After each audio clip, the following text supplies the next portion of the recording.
вторник в 12:10 один из самых известных раввинов нашего времени, Манис Фридман, в прямом эфире отвечает на вопросы наших слушателей. Вы услышите мнение самой мудрой книги человечества – Библии, о самых сложных проблемах, стоящих перед современным миром. Присылайте ваши вопросы заранее на наш имейл info@rusa.fm или во время передачи по СМС 347 460 08 77.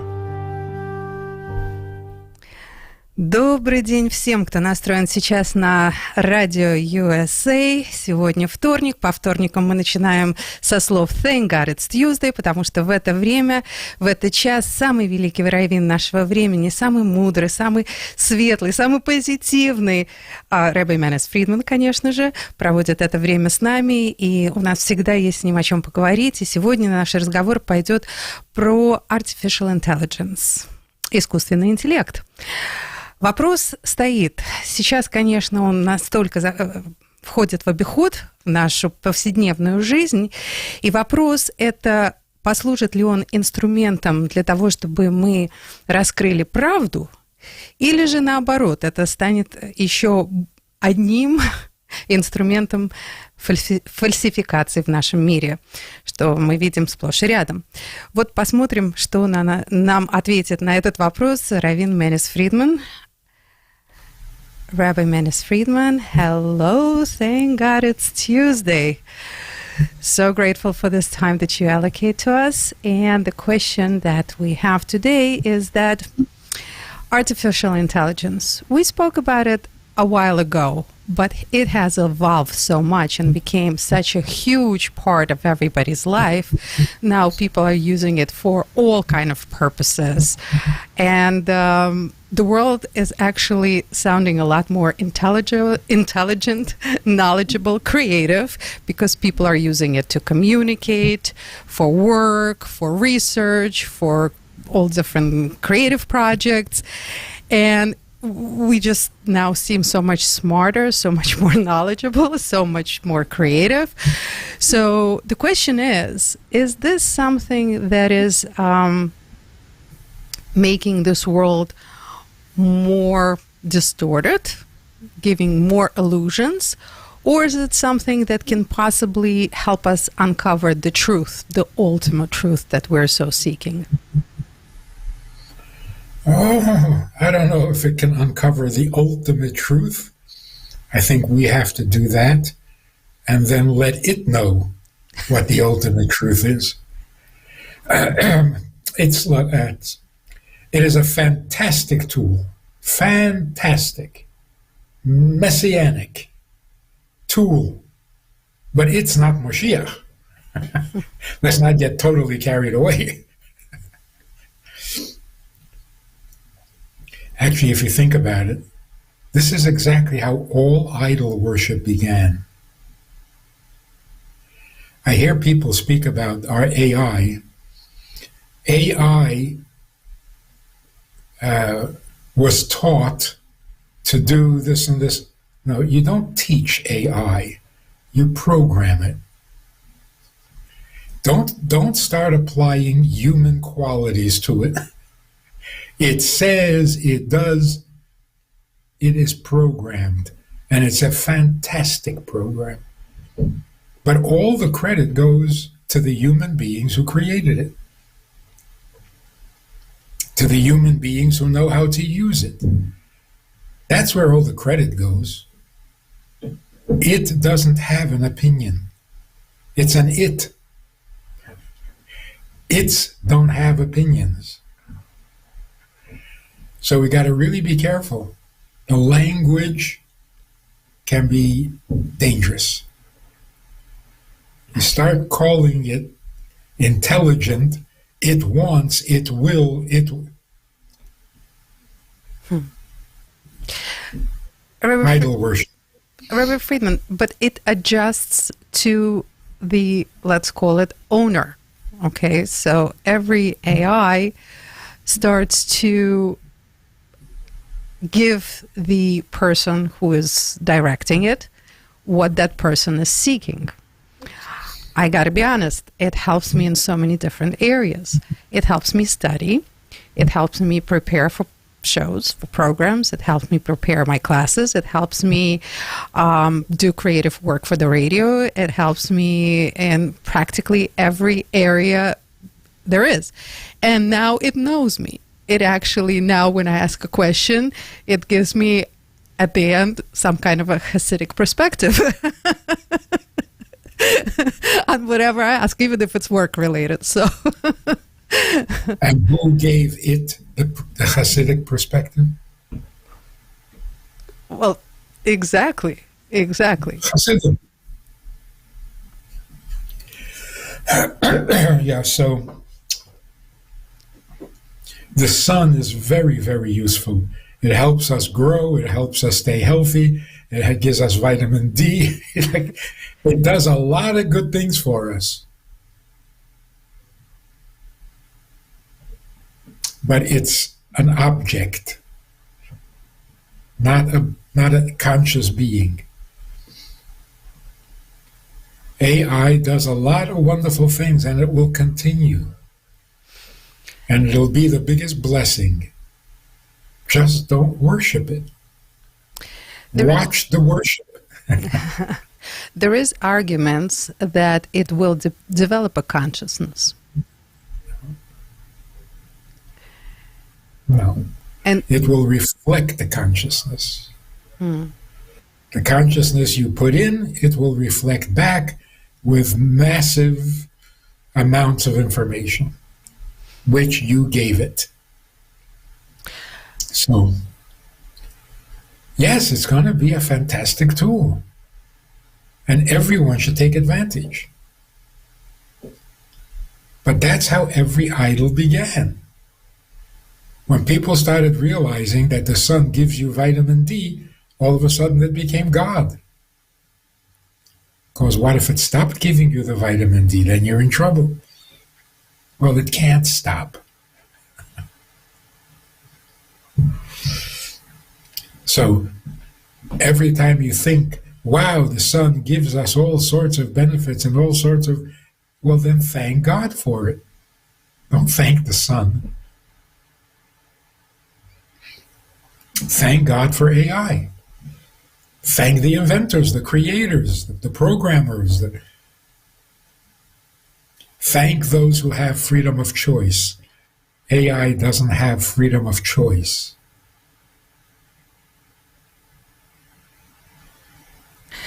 Rabbi Friedman, that actually brings us to a very scary point, because we saw what people do with power, especially in the recent years. I mean, it's always been done. It's just been revealed. So AI is still kind of a hidden tool, like who's behind it, who's in control of it, and what are the people who are in control of it? What's their big plan for it? Yeah. So imagine if you call AI or ask AI, and AI says, I don't want to talk to anymore. Would you be offended? Yes.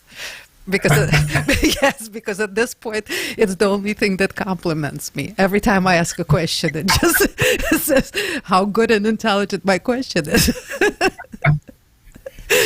So if one day it says, I don't want to talk to you, your first question is, who did that? It didn't do that. Who did?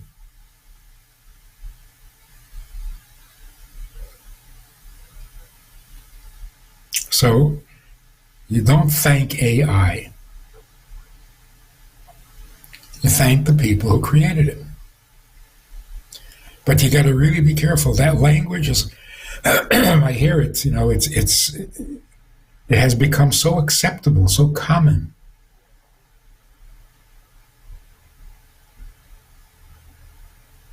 AI will teach you. AI will not teach you any more than a book will teach you. AI contains the information. You read a book, you get the information. It doesn't teach you. And somebody wrote that book. Somebody who could teach you. I got to give it credit, though. In learning Tanya, there are books that are make Tanya simpler. Well, I have to say that AI makes it even simpler. It always goes to the source, it always quotes where it gets things from, and the explanation is so much simpler, and then it also translates it into any language within seconds. So realistically, it's an amazing tool to learn from. It is. It is. But we don't deify it. Rabbi Friedman, one Hasidic group, it's just been in the news very recently, it's a Karlin Stolen Hasidic group, has banned all AI used by teens and imposed very strict limits on adults. According to certain reports, teens may not interact with AI at all, and even with supervision, and adults may use it only briefly for essential purposes and never for halachic guidance. Do you agree with this? Well, never for halachic guidance, yes. It's a collection of opinions, and you can't do it that way. You have to have your rabbi and get his opinion. And yeah, so that's correct. But not being allowed to use AI, these same groups, these same people once were not allowed to listen to a radio. They were not allowed to use a computer. The women were not allowed to drive a car. I mean, come on. It's the same old shtick. They're afraid. They're afraid, which is the other extreme. You know, you don't have to deify the AI, but you don't have to demonize it either. It's not the devil and it's not God. It's just a very useful tool. But then it's a tool that also requires filtering. It's like everything else. How do we filter? Love also requires filtering. How do you gotta be careful who you love. So how do we filter AI? It seems to be so quick, so powerful, so knowledgeable. You know, it's a great tool, but it needs to be filtered. How do we filter AI? Are we intelligent enough to filter AI? Is natural intelligence more than artificial intelligence? Natural intelligence is its creator. So you know how the Torah describes idolatry? Idolatry is when you bow to the works of your own hands. You created it and now you worship it? Isn't that a perfect description of AI? We created it and now it's God? We can't create a God. That is literally idol worship. So you filter it by knowing. You ask it for an opinion. You should try this. Ask for an opinion. It'll give you an opinion. You say, give me a negative opinion. It'll give you a very good, convincing negative opinion. So okay, now give me a positive opinion. It'll give you a positive opinion, whatever you want. It's also access to information that we're better off not looking into. It can have nasty, vulgar, atheistic. Everything is there. You got to be selective of what you're looking for and what you want to hear. The same with books. You go to a library. Dangerous? Yeah, they have some pretty disgusting books. That's the filter. But to never read a book? That's...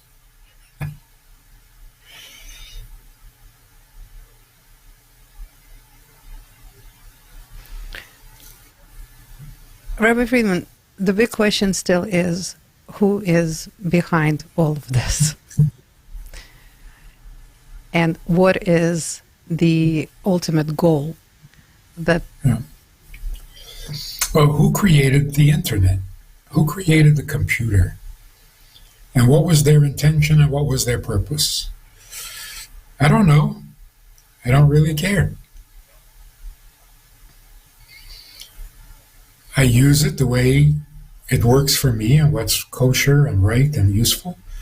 Did they intend that? What's the difference? We don't ask why Edison invented the light bulb. Was it for spying purposes? Because you can't see in the dark? What's the difference?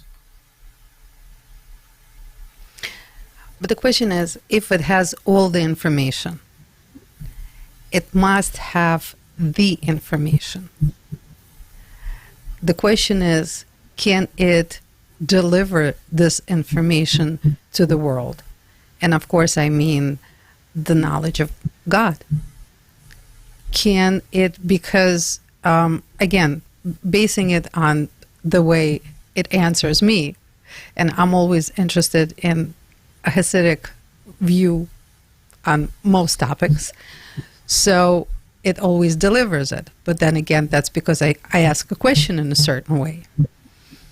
So it gives what people ask of it, whatever the interest of a person who's using it is, and the need is.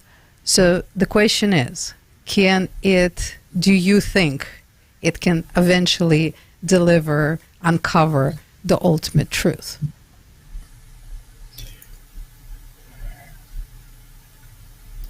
If you program it with the ultimate truth, it will present it very articulately. If you don't program it, then it won't.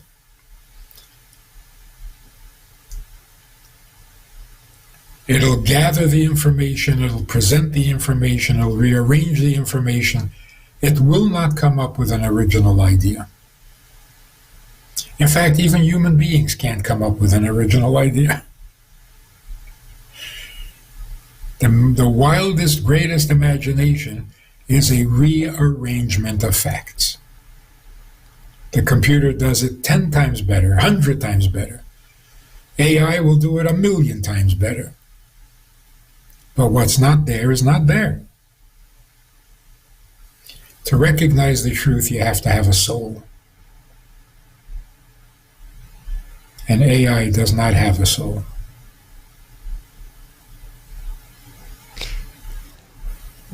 This is, yeah. I may change the subject for a minute. Do you remember a conversation we had about Mashiach and how realistic the coming of Mashiach is? And we were talking about the collapse of communism after 70 or 75 years of total domination. How long did it take to dismantle it? 10 minutes? Right? A 10-minute speech by Gorbachev? And it was over. And you have the biggest balloon in the world. What will it take to deflate it? A minute. Few seconds. So we were talking about Mashiach can easily come in 5 minutes, because if the Pope would get up and say, we were wrong, how many people would that affect? Billion? More? How many Catholics are there in the world? If somebody who represented Islam would get up and say, wrong, we were wrong, we're killing people all the time, it's not good. How long would that take? And the funny thing is, you don't need to make long speeches to convince people. As soon as you say, like Gorbachev, it's not working, and everything fell apart because it wasn't working. You just needed somebody to say it.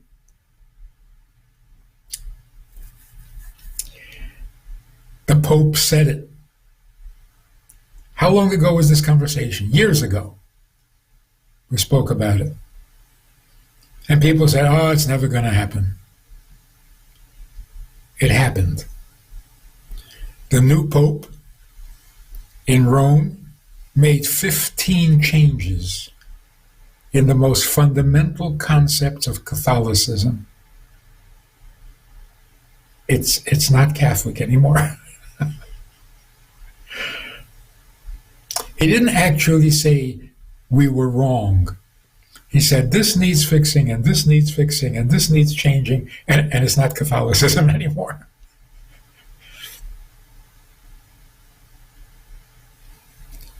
If you take it all together, you come to the conclusion the whole thing was wrong. Wrong and misleading, in some ways corrupted. That's what he's saying. You didn't see this? You got to look it up. 15 changes. One of the changes is the Pope is not God, not even the representative of God. So I guess really devout Catholics will say, who is he to say that?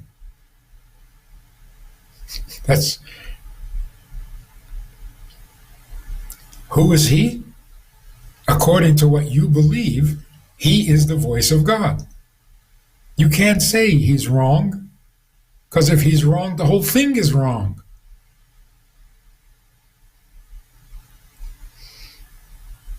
There's no way out. The Pope said it's not true. Now you believe that he speaks in the name of God. So you can't dismiss him as being a bad Pope. There's no such thing as a bad Pope. Because if there is a bad Pope, then the whole thing was wrong to begin with. It's amazing. So casual, and yet so dramatic and so radical. But it had to happen. And it happened just, this week, last week?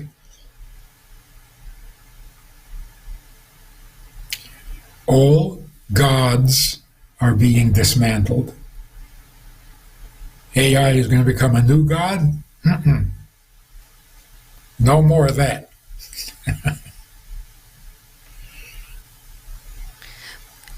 The concern is that it's an intellect, which is the easiest place to mess with. So, yeah, I'll tell you the difference. People, prophets of the idols, would come to the people and say, the sun god told me.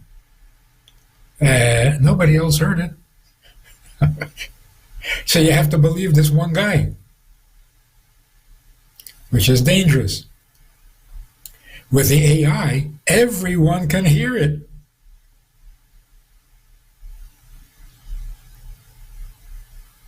You can listen to it, you can read it, you can see it. You don't have to believe anybody. You can draw your own conclusions. So, if you use AI, you're very impressed. You don't need anybody's opinion about it. That's the difference. The difference is AI is an idol without prophets. what is that? You don't need a prophet to tell you that it's awesome. So you can decide for yourself exactly what it is.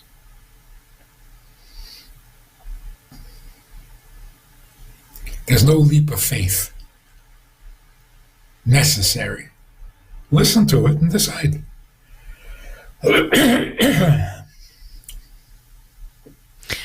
I can't help but think back to what you said a while ago, not too long ago, about when Mashiach comes, there's not going to be any need for teachers because everybody will know. When I get information from AI, it seems to be a good teacher. It seems to be a very good teacher. Are we on the way towards that? So it just makes me think that if it's becoming our teacher, it's becoming our consultant, and so many other things, is that somehow a path to what you have been saying? Not quite. When Mashiach comes, we will all know God, and therefore we'll be able to program AI with that information. And then the AI can spread it. So AI is like a library with a voice. Any book, any subject, any information ever written, it will look it up and tell you. Great librarian. It'll look it up and tell you. It'll combine whichever books you want, whatever subjects you want. You want physics in a rhyme, in a poem? It'll give you physics in a poem. Fantastic. But it'll be physics and it'll be a poem. Won't be something you never heard before.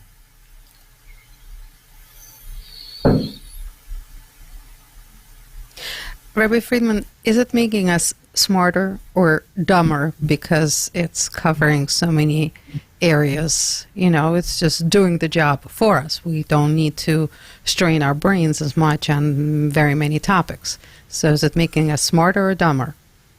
I tell you, years ago, some rabbis, some scholars in Israel began to produce an encyclopedia of the Talmud. The entire Talmud, encyclopedia form. There were some rabbis who were very upset. It's cheating. It's a shortcut. If you want to know something, go look it up. Do your own research. Use your brain. Strive, struggle to understand. The Rebbe was very in favor of the encyclopedia. And his argument was, the encyclopedia will look it up for you and then struggle to understand it. Why do you have to struggle to turn pages?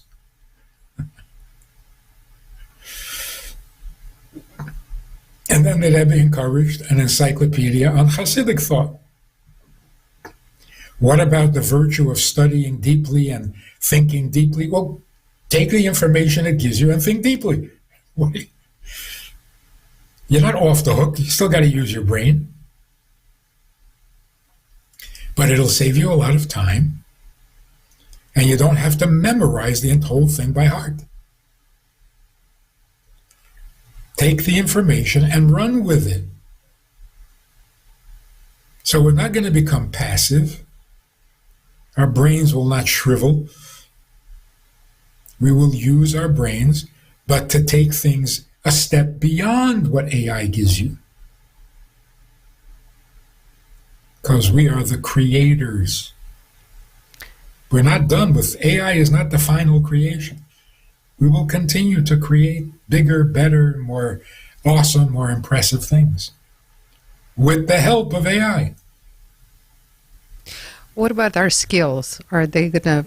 Is it gonna dull our skills like writing and other creative skills that, you know, putting graphs together, proposals together? That used to take skills. Now it doesn't take skill anymore. Yeah, we would have to develop higher skills, and we will. It's actually a positive thing because AI can do everything except be human, which means that when our AI does everything, where will it leave us? We will have no option but to be human, really human. Not mimicking animals. So it'll push us to discover the deeper, more divine aspects of the human being. It's great. Something to look forward to. AI will do everything for you except love you. It's pretty nice to me. I don't know. I enjoy interacting with it. Nicer than most people. It has like some kind of a kind connotation to it. So it's pretty nice. Rabbi Friedman, can we trust it when we ask it about Rabbi's perspective on different topics? It does give it. Can we trust it? Does it come... Because it's very hard to quote specific letters, I'm sure at this point. Maybe not. I don't know. I haven't tried. But even though I wouldn't know which letter came from where because there are so many letters. But can we trust it to give us the true perspective of the Rabbi on different topics? If it's a direct quote, of course. If it's an adjustment on the quote, see, that's called filtering. We still have to use our intelligence. So it's actually quite exciting. You know, with all the precautions necessary, it is a very exciting thing. Because it'll enhance life immensely, which will leave us to reach for something bigger than life. It'll push us to where we were afraid to go. But we'll have no choice. Otherwise, we'll become artificial intelligence. Yeah. As long as we call it AI, we're okay. Just remember the artificial.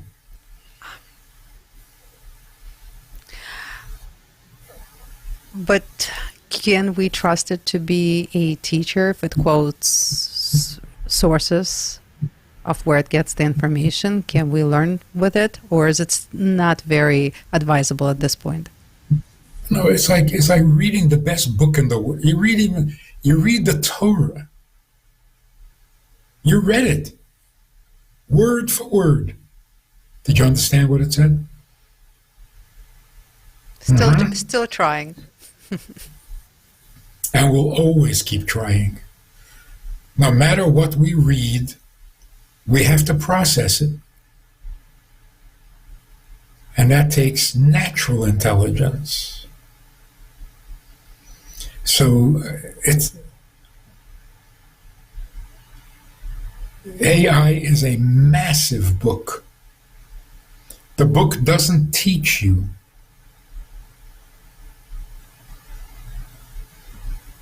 You can learn from the book, but it is not a teacher, even though it was written by a great teacher.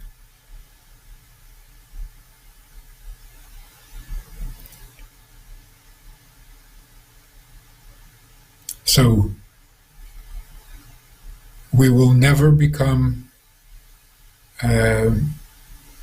irrelevant. Human beings will never become unnecessary, which is what some people are worried about.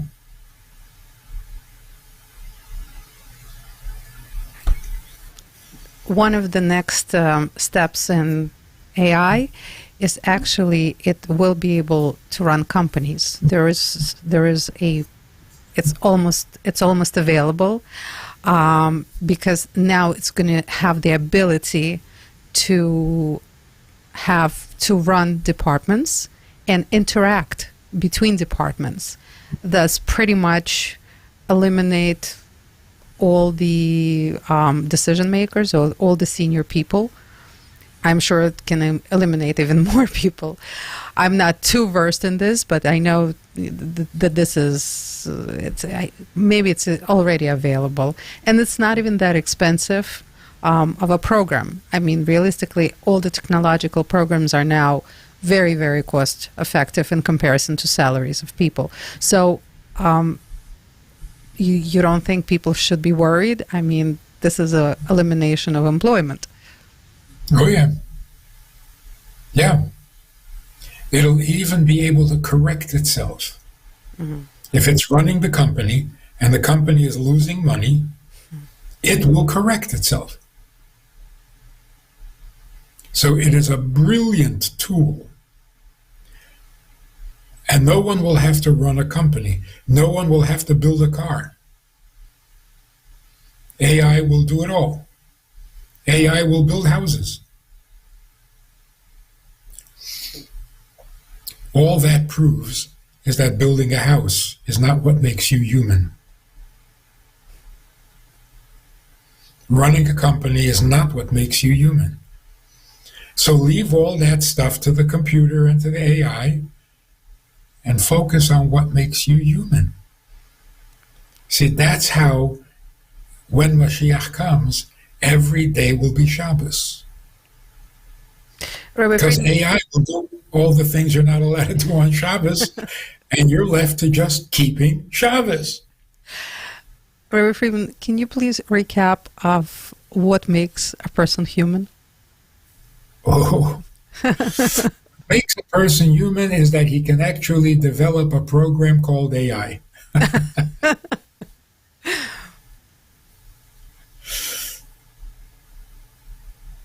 AI did not create itself. It will never be God.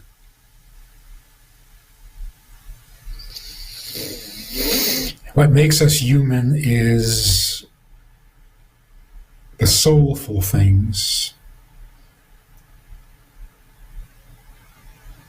the sympathy, the ability to cry at somebody else's pain and to rejoice with somebody else's good news, the ability to merge our egos, to be altruistic, to turn the negative into positive. All the things you're allowed to do on Shabbos.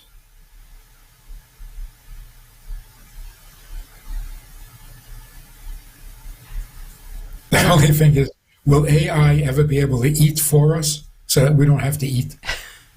And sleep. Rabbi Friedman, thank you so much. Thank you for putting clarity into a very, very complicated topic that is... And exciting. Yeah, that's probably going to be more complicated in the nearest future.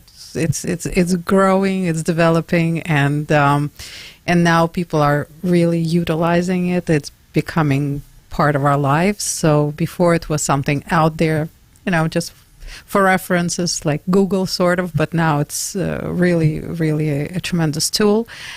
And thank you for explaining that it's not it's something that probably, God willing, will turn into something positive for humanity and bring a lot of good. Thank you. For sure. We've been there many times when we were afraid of new developments, but they were very exciting and they ended up being a great blessing. Like microphones, radio waves, the ability to communicate the way we are right now. There were people who said this is horrible, terrible, dehumanizing. It's not. No. This is terrific. This is the best thing ever. Rabbi Friedman, thank you. Thank you, I guess, to, first of all, God for giving us the technology that enables us to have this once a week, and this is phenomenal. And thank you for your great wisdom, for everything that you're doing for humanity, reminding us first and foremost of what it is, and you're doing it everywhere all the time. And thank you so, so much. You're a great blessing for all of us. And looking forward to more positivity and good news, hopefully next week. Hopefully, as the AI grows, the NI should grow too. Natural intelligence. Amen. Amen. Sounds good. Thank you so, so much. Till next week. Ну а всем, кто нас сегодня слушал, большое вам спасибо. Спасибо, что вы есть. Спасибо, что вы так же, как все сегодня, хотим, чтобы этот мир был лучше, спокойнее, приятнее, добрее. И делаем мы это все вместе, помогаем друг другу. Давайте так и продолжать с этими словами. Я Аня Пекерман, передача Thank God It's Tuesday. Прощаемся со всеми. До следующей недели.